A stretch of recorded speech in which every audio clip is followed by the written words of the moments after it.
بسم اللہ الرحمن الرحیم۔ احکام قضیہ شروع ہم نے کیے تھے تو اس کے شروع میں ذکر ہوا تھا کہ قضیہ کے احکام تین ہیں: تناقض، عکس مستوی اور عکس نقیص۔ تناقض تو ہم نے سمجھ لیا کہ تناقض کا مطلب کیا ہوتا ہے۔ قضیوں میں جب تناقض، چونکہ یہ قضیوں کی بات ہو رہی ہے تو دو قضیوں کا ایجاب و سلب میں اس طرح مختلف ہونا کہ دونوں قضیوں میں سے کسی ایک کو سچا مان لیا جائے تو دوسرا خود بخود جھوٹا ہو جائے، یا دونوں میں سے کسی ایک کو جھوٹا مان لیا جائے تو دوسرا خود بخود سچا ہو جائے، یا یوں کہہ لیں کہ ایک کو جھوٹا مان لیا جائے تو دوسرے کو سچا ماننا لازم ہو جائے، یا ایک کو سچا مان لیا جائے تو دوسرے کو جھوٹا ماننا پڑے۔ اس کے علاوہ کوئی اور صورت ہو ہی نہیں سکتی۔ تو یہ ہوتا ہے تناقض۔ اور اس کے بعد محصورات اربع کی نقیضیں بھی ذکر کر دی تھیں کہ موجبہ کلیہ کی نقیض سالبہ جزیہ، اور موجبہ جزیہ کی نقیض سالبہ کلیہ کی نقیض موجبہ جزیہ، اور سالبہ جزیہ کی نقیض موجبہ کلیہ۔ ٹھیک ہے۔ اس کے بعد دوسرا حکم ہے عکس مستوی۔ عکس کا مطلب ہوتا ہے پلٹ دینا۔ یہ جو سایہ ہوتا ہے اس کو بھی عکس کہتے ہیں۔ آپ دھوپ میں کھڑے ہوں گے تو آپ کا سایہ پڑے گا نا نیچے زمین پر، اس کو بھی عکس کہتے ہیں۔ آپ آئینے کے سامنے کھڑے ہوتے ہیں تو آئینے میں جو نظر آ رہا ہوتا ہے اس کو بھی عکس کہتے ہیں۔ آئینے میں جو نظر آ رہا ہوتا ہے وہ الٹا ہوتا ہے یا سیدھا ہوتا ہے؟ جو آپ کھڑے ہیں اس کو وہ پلٹ جاتا ہے یا نہیں پلٹتا؟ جو آپ کا دایاں ہے وہاں بایاں ہو جائے گا، ایسے ہی ہوتا ہے، الٹا ہو جاتا ہے نا بھائی۔ ہیں لیکن آپ کے اعتبار سے وہ الگ ہو جاتا ہے، الٹ کہلاتا ہے وہ۔ ہاں وہی ایمبولینس الٹا لکھا ہوتا ہے۔ یہ ایمبولینس کی جو گاڑیاں ہوتی ہیں اس کے سامنے والی سائڈ پہ ایمبولینس انگلش میں الٹا لکھا ہوتا ہے۔ یہ کیوں لکھا ہوتا ہے؟ وہ اس لیے لکھا ہوتا ہے کہ جو آگے والی گاڑی ہے، ایمبولینس سے جو آگے گاڑی ہوگی، وہ اپنے مرر میں جب دیکھے گی تو اس کو سیدھا لکھا ہوا نظر آئے گا ایمبولینس، اس کو ایمبولینس سیدھا ہوا لکھا ہوا نظر آئے گا، وہ فوراً سمجھ جائے گا۔ الٹا پڑھنا مشکل ہوتا ہے۔ اگر سیدھا لکھا ہو تو آئینے میں کیسا نظر آئے گا؟ اس کو پڑھنا مشکل ہوگا، سمجھ نہیں آئے گی کہ کیا ہے۔ اور الٹا لکھ دیتے ہیں تاکہ آئینے میں سیدھا نظر آئے اور وہ فوراً راستہ دے دے۔ تو عکس کا مطلب ہوتا ہے پلٹ دینا، پلٹ جانا، الٹا ہو جانا، اس کو عکس کہا جاتا ہے۔ ٹھیک ہے۔ اور مستوی کا مطلب سیدھا، برابر۔ صراط مستقیم بھی تو کہتے ہیں نا، صراط مستقیم، صراط مستوی، سیدھا راستہ۔ تو عکس مستوی کا مطلب سیدھا سیدھا پلٹ دینا۔ عکس مستوی کا کیا مطلب ہوا؟ سیدھا سیدھا پلٹ دینا۔ تو وہ پلٹنا کیسے ہے؟ قضیے کو پلٹنا ہے۔ تو قضیے کو کیسے پلٹیں گے؟ قضیہ جب ہمارے پاس آتا ہے نا،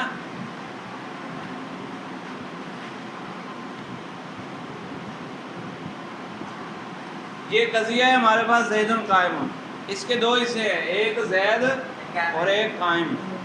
تو سیدھا سیدھا پلٹنا پھر یہ ہوگا کہ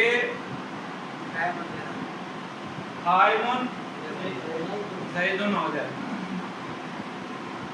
جگہ پلٹ دی۔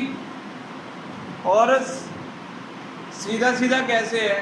جو اوپر زید تھا اسی کو اسی طرح نیچے لے آئے، اوپر قائم تھا تو اسی طرح اس کو نیچے لے آئے۔ تو یہ سیدھا سیدھا پلٹنا ہو گیا۔ عکس مستوی کا مطلب سیدھا سیدھا پلٹ دینا۔ ارے ابھی باقی بات کرنا ہے نا، صبر کر لو۔ یہ ایسے ہی میں نے مثال دی ہے، پلٹنے کے طور پر دی ہے، معنی کو تھوڑی دیکھا ہے ابھی۔ اچھا، اس کی تعریف کیا ہے؟ تعریف یہاں سے دیکھ لیں، عکس مستوی کی تعریف۔ قضیہ کی جزء اول کو جزء ثانی کی جگہ اور جزء ثانی کو جزء اول کی جگہ رکھ دینا اس طور پر کہ ایجاب و سلب اور صدق باقی رہے. یعنی اچھا اس میں پھر یہ ہوتا ہے کہ جو پیچھے جو ہم نے تناقض پڑھا اس میں 2 قضیے تھے. تناقض میں 2 قضیے تھے نا. تناقض میں 2 قضیے تھے اور دونوں کا نام کیا تھا؟ قضیوں کا نام نقیضیں. زید قائم اور زید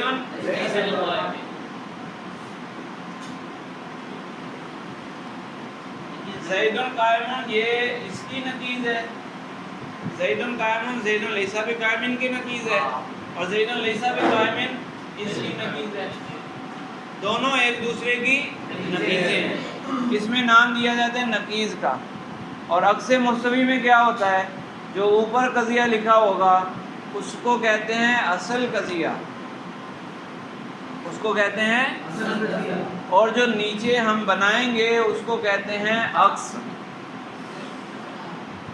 اس کو کہتے ہیں عکس، بس عکس کہتے ہیں. ٹھیک ہے. تو عکس مستوی کی تعریف یہ ہے، انہوں نے جو تعریف ذکر کی کہ قضیہ کی جزء اول کو جزء ثانی کی جگہ رکھ دینا اور جزء ثانی کو جزء اول کی جگہ رکھ دینا.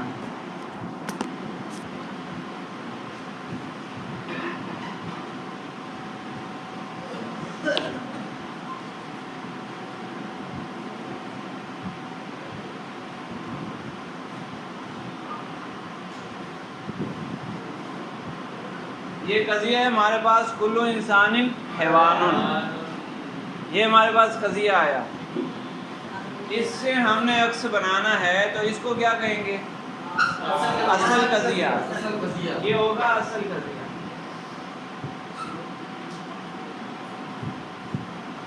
تو اصل قضیہ موجبہ ہے یا سالبہ؟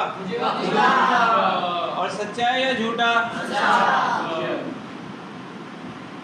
اصل قضیہ سچا ہے. کلو انسان حیوان، حیوان کا ثبوت ہے انسان کے ہر فرد کے. صحیح ہے؟ سچا ہے. افتخار کیا ہوا؟ چکر آ رہے ہیں؟ تھوڑی کوشش کرو، توجہ دو، سمجھ آئے گی تو پھر تھوڑا سا برداشت کر لو. اچھا یہ ہو گیا اصل قضیہ جو موجبہ بھی ہے اور سچا بھی ہے. موجبہ بھی ہے اور سچا بھی ہے. تو انہوں نے کہا کہ قضیہ کی جزء اول کو جزء ثانی کی جگہ اور جزء ثانی کو جزء اول کی جگہ رکھ دینا اس طور پر کہ ایجاب و سلب اور صدق باقی رہے.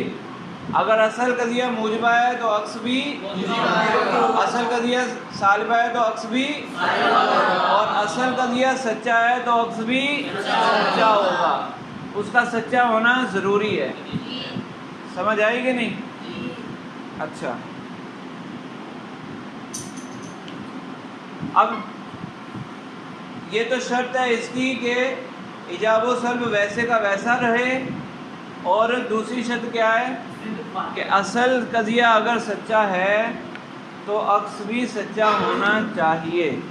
اور عکس بنانا کیسے ہے؟ جگہ پلٹ دینی ہے. یہ 2 جز ہے قضیے کے، انسان اور حیوان 2 جز ہیں نا، تو اس کی جگہ ہم نے تبدیل کر دینی ہے.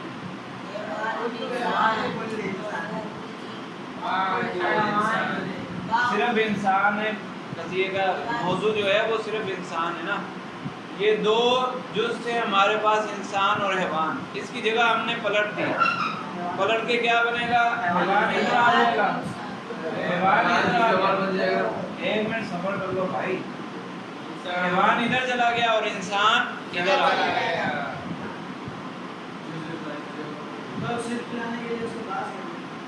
ایک صبر، جگہ تبدیل کر دی. اب شرط کیا تھی کہ یہ موجبہ ہے تو یہ بھی موجبہ ہونا چاہیے. تو ہم نے حرف سلب کوئی اس میں ذکر نہیں کیا. دوسری شرط یہ تھی کہ اگر یہ قضیہ اصل قضیہ سچا ہے تو عکس بھی سچا ہونا چاہیے. یہ تھا کلو انسان حیوان، اگر یہاں جو کل ہے اس کو بھی نیچے لے آئیں، کلو حیوان انسان، تو سچا ہوگا یا جھوٹا ہوگا؟ تو سچا ہونا ضروری ہے، تو سچا بنانے کے لیے کیا کریں گے؟ اگر کہہ دیں بعض الحیوان انسان تو سچا ہو جائے گا، لہذا یہاں ہم بعض لگائیں گے، بعض الحیوان انسان، یہ اصل قضیہ ہے اور یہ اس کا عکس بن گیا، اصل موجبہ ہے تو عکس بھی موجبہ، اصل سچا ہے تو عکس بھی سچا نکلا۔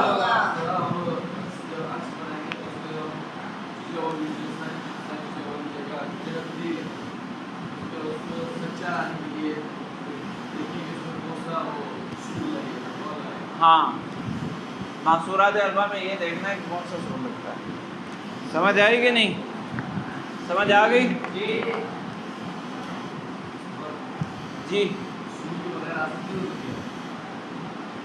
پھر شخصیہ ہوتا ہے نا، سور کے بغیر شخصیہ ہوگا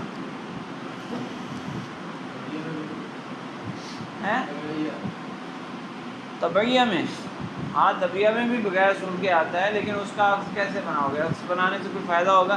یہ بات تو میں نے پہلے ہی کر دی ہے نا کہ یہ جو احکام قضیہ ہیں یہ محصورات اربع کے اعتبار سے بیان کیے جا رہے ہیں، باقی قضایا میں بھی یہ احکام جاری ہوتے ہیں، لیکن وہ یہاں پر بیان نہیں ہے، وہ پھر بڑی بڑی کتابوں میں موجود ہے، یہاں تو صرف محصورات اربع کے اعتبار سے بیان ہے۔ صحیح ہے؟ رکو ادھر بھی۔ اچھا،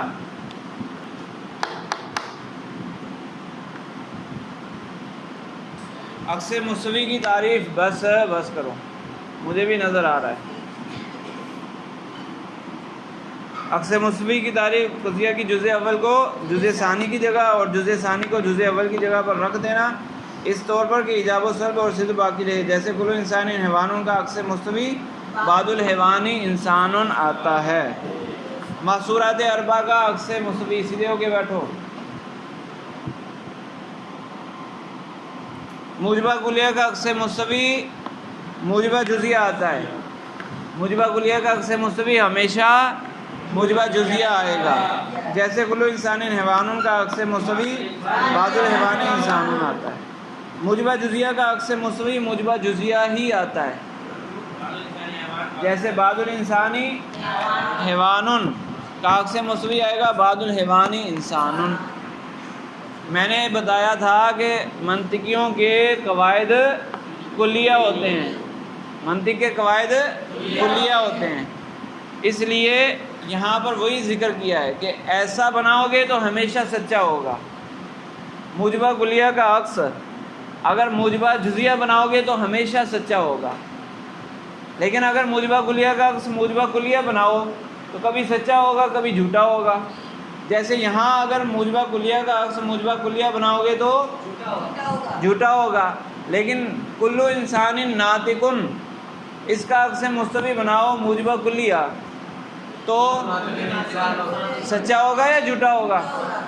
سچا ہوگا نا، کلو ناطقن انسان، کلو انسان ناطقن اور کلو ناطقن انسان دونوں ہی سچے ہیں، تو موجبہ کلیہ بھی سچا آ رہا ہے، لیکن چونکہ ہر جگہ موجبہ کلیہ سچا نہیں آتا، اس لیے انہوں نے یہ قاعدہ بنا دیا کہ موجبہ جزیہ تو سچا آئے گا، ہمیشہ موجبہ جزیہ تو سچا آئے گا۔ موجبہ کلیہ کا عکس جب بھی بنائیں تو کم از کم موجبہ جزیہ تو سچا آئے گا، لہذا قاعدہ ہو گیا کہ عکس موجبہ کلیہ کا عکس مستوی ہمیشہ موجبہ جزیہ بنائیں گے۔ صحیح ہے؟ اسی طرح موجبہ جزیہ کا عکس موجبہ جزیہ ہی آئے گا، جب اصل قضیہ ہی جزیہ ہے تو عکس پھر کلیہ کیسے آ سکتا ہے؟ عکس پھر جزیہ ہی آئے گا۔ نمبر 3، سالبہ کلیہ کا عکس مستوی سالبہ کلیہ ہی آتا ہے، سالبہ کلیہ کا عکس مستوی ہمیشہ سچا ہی ہوگا، اگر اصل قضیہ سچا ہے تو سالبہ کلیہ کا عکس سالبہ کلیہ ہی سچا ہوگا، جیسے لا شیء من الانسان بحجر، حجر کا سلب ہے انسان کے ہر فرد سے، تو لا شیء من الحجر بانسان، انسان کا سلب ہے حجر کے ہر فرد سے، تو یہ ہمیشہ سچا ہوگا، کوئی ایسی صورت نہیں ہو سکتی کہ وہ جھوٹا ہو جائے، یعنی اصل قضیہ سچا ہو، سالبہ کلیہ ہو سچا ہو اور اس کا عکس نکالیں تو وہ جھوٹا نکلا ہے، ایسا نہیں ہو سکتا۔ نمبر 4، سالبہ جزیہ کا عکس مستوی نہیں آتا۔ سالبہ جزیہ کا عکس مستوی نہیں آتا، یہ قاعدہ ہے، منطق کا قاعدہ ہے۔ اس کے پیچھے اگر دیکھیں تو پھر یہ ہے کہ سالبہ جزیہ کا عکس مستوی بنانے لگیں تو کبھی ایسا ہوتا ہے کہ اصل قضیہ سچا ہے تو عکس بھی سچا، اور کبھی ایسا ہوتا ہے اصل قضیہ سچا ہے عکس جھوٹا نکل آئے گا۔ جیسے اگر کہیں بعض الحیوانی لیس بانسان، بعض الحیوانی لیس بانسان، تو اس کا عکس آئے گا بعض الانسانی لیس بحیوان، یہ جھوٹا ہو گیا۔ اصل سچا تھا بعض الحیوانی لیس بانسانی، یہ سچا تھا، انسان کا سلب ہے حیوان کے بعض افراد سے، یہ سچا ہے، لیکن عکس بنایا تو بعض الانسانی لیس بحیوان، حیوان کا سلب ہے انسان کے بعض افراد سے، یہ جھوٹا ہو گیا، لیکن کبھی سچا ہوگا، اصل سچا ہے تو عکس بھی سچا ہوگا۔ جیسے کہا جائے کہ بعض الانسانی لیس بحجر، حجر کا سلب ہے انسان کے بعض افراد سے، تو یہ سچا ہے، بعض الانسانی لیس بحجر، اگر یوں کہا جائے تو یہ سچا ہے، سچا ہے۔ یہ بات بھی ذہن میں رکھیں کہ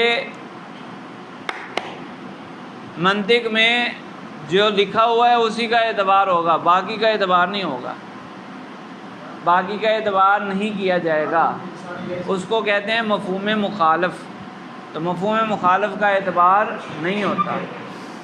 جیسے اگر کہیں بعض الانسانی حیوان، بعض الانسانی حیوان، تو اس کا مطلب کیا ہے کہ حیوان کا ثبوت ہے انسان کے کچھ افراد کے لیے، تو ہمارا ذہن فوراً مفہوم مخالف کیا نکالتا ہے، اچھا اس کا مطلب ہے کچھ انسان حیوان نہیں ہے، یہ مطلب نکال رہا ہے نا ہمارا ذہن، اس کو کہتے ہیں مفہوم مخالف، اور منطق میں مفہوم مخالف کا اعتبار نہیں ہوتا، یہ معتبر نہیں ہے، یعنی یہ کوئی دلیل نہیں بنتی۔ تو بعض الانسانی حیوان بھی سچا ہے، بعض الانسانی حیوان، یہ قضیہ بھی سچا ہے کہ حیوان کا ثبوت ہے انسان کے کچھ افراد کے لیے، اب جو باقی افراد ہیں اس کے لیے حیوان کا ثبوت ہے یا سلب ہے، اس کا کوئی ذکر نہیں کیا، اس کا کوئی ذکر کیا ہے، جب اس کا ذکر کریں گے تو اس کی بات ہوگی، ابھی تو اس کا ذکر نہیں کیا، ہم نے چند افراد کو لے کر دیکھا کہ یہ انسان کے افراد، یہ والے افراد، ان کے لیے حیوان کا ثبوت ہے، تو اتنا تو سچا ہے نا، اتنا تو سچا ہے، باقیوں کے لیے ثبوت ہے یا نہیں، اس کی تو کوئی بات ہی نہیں کی، اس کی کوئی بات کی ہے، اس کی بات نہیں کی۔ اسی طرح پھر بعض الانسانی لیس بحجر، بعض الانسانی لیس بحجر، یہ بھی سچا ہوگا کہ حجر کا سلب ہے انسان کے کچھ افراد سے، تو ہم ان افراد کی بات کر رہے ہیں، یہ جو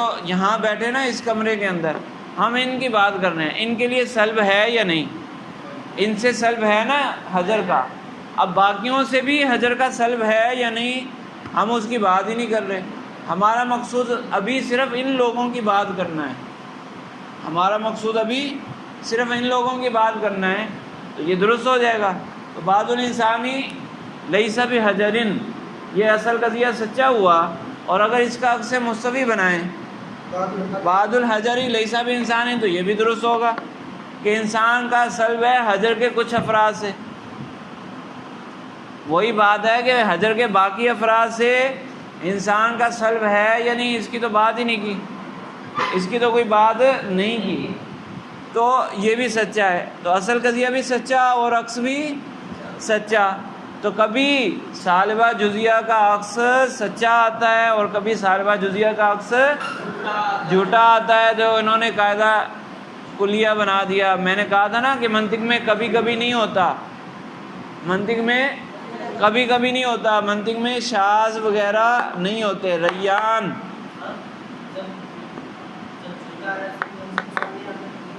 بعد الانسانی بعد الحیوانی لیسا بانسانی، بعد الحیوانی لیسا بانسانی، یہ سچا ہے. اور عکس سے نکالیں گے بعد الانسانی لیسا بحیوانی، حیوان کا سلب ہے انسان کے ان افراد سے، یہ تو جھوٹا ہے نا. سمجھ آ گئی؟ نہیں، قاعدہ ابھی کہاں بتایا ہے، یہ تو بیک گراؤنڈ بتا رہا ہوں کہ سالبہ جزیہ کا اگر عکس بنانا چاہیں تو کبھی سچا آتا ہے اور کبھی جھوٹا آتا ہے. تو قاعدہ کلیہ ابھی نہیں بتایا نا، قاعدہ تو سن لو پہلے. تو منطقیوں نے قاعدہ بنا دیا کہ ہم سالبہ جزیہ کا عکس مستوی بنائیں گے ہی نہیں، سالبہ جزیہ کا عکس مستوی بنائیں گے نہیں، بس قاعدہ کلیہ ہو گیا. یعنی اس کو بطور دلیل پیش نہیں کیا جا سکتا. مزید جو بات ہے نا وہ سمجھ آئے گی انشاءاللہ مرقات میں، اگلے سال پڑھیں گے تو پھر اس کو دلیل کے طور پر استعمال بھی کریں گے. وہاں پر یہ جو تناقض ہے عکس مستوی عکس نقیض، اس کو استعمال بھی کیا جائے گا. یہاں استعمال نہیں ہے، اگلے سال استعمال ہوگا تو پھر یہ بات آپ کو اور واضح ہو جائے گی کہ انہوں نے جو کہا نا کہ عکس مستوی نہیں آتا، اس کا مطلب یہ ہے کہ اس کو دلیل نہیں بنایا جا سکتا. سالبہ جزیہ کا عکس نکال کر اس کو دلیل کے طور پر پیش کرنا یہ ممکن نہیں ہے، یہ درست نہیں ہے. جی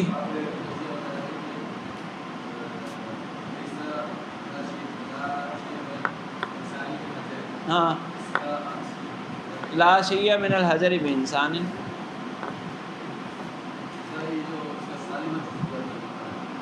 بعد الحیوانی لیسا بانسان، بعد الحجر لیسا بانسان. کیا؟ ارے بھائی میں نے اتنی لمبی اس پہ تقریر کر دی اور تم پتہ نہیں کہاں سوئے ہوئے تھے. نہیں، جو تم دوسرا نکال رہے ہو اس پہ میں نے ابھی تقریر نہیں کی اتنی لمبی.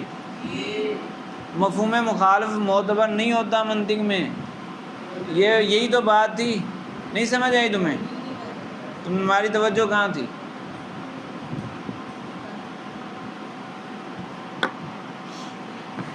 اچھا پھر بعد میں سمجھاتا ہوں، پہلے اس کو پورا کر لو. سالبہ جزیہ کا عکس مستوی نہیں آتا اس لیے کہ جس قضیہ میں موضوع عام اور محمول خاص ہو، اس قضیہ میں اگر سالبہ جزیہ کا عکس مستوی سالبہ جزیہ لایا جائے تو وہ سچا نہیں ہوتا بلکہ جھوٹا ہوتا ہے. جیسے بعد الحیوانی لیسا بانسانی، یہ قضیہ ہے، اس میں حیوان اور انسان کو دیکھیں. حیوان موضوع ہے اور انسان محمول ہے، تو حیوان خاص ہے یا عام ہے؟ نسبتیں تو پڑھ لی ہیں نا آپ نے، ان میں کون سی نسبت ہے؟ عموم و خصوص مطلق کی نسبت ہے حیوان اور انسان کے درمیان، اور اس میں سے حیوان عام ہے، انسان خاص ہے. تو پیچھے کیا کہا؟ پیچھے سے دوبارہ پڑھ لو کہ جس قضیہ میں موضوع عام اور محمول خاص ہو. تو آگے جو قضیہ لکھا ہوا ہے بعد الحیوانی لیسا بانسان، یہ ایسا ہی ہے یا نہیں کہ موضوع عام اور محمول خاص ہے؟ تو کہنے ہیں کہ موضوع عام اور محمول خاص ہو، اس قضیہ میں اگر سالبہ جزیہ کا عکس مستوی سالبہ جزیہ لایا جائے، بنایا جائے، تو وہ سچا نہیں ہوتا بلکہ جھوٹا ہوتا ہے.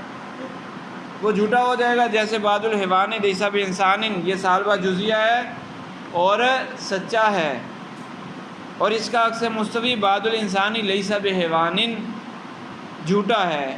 حالانکہ ہم نے شرط لگائی تھی، حالانکہ اگر اصل قضیہ سچا ہو تو عکس مستوی کا سچا ہونا ضروری ہوتا ہے. شرط لگائی تھی نا، تو یہ تو جھوٹا ہو گیا.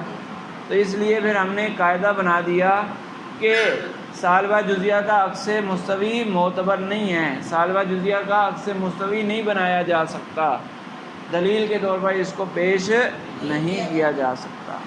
صحیح ہے؟ یہاں تک سبق پورا ہوا. یہ جو میں نے آپ کو سمجھاتے ہوئے کراس لگایا ہے، اس کو ذہن میں رکھنا ہے. جب بھی آپ کو کہا جائے عکس مستوی بنایا جائے، تو جب یہ کراس آپ کے ذہن میں ہوگا تو پورا طریقہ آ گیا سے مستفی بنانے کا کہ موضوع کو معمول کی جگہ لے کے جانا ہے، معمول کو موضوع کی جگہ. چلیں کافی ہے.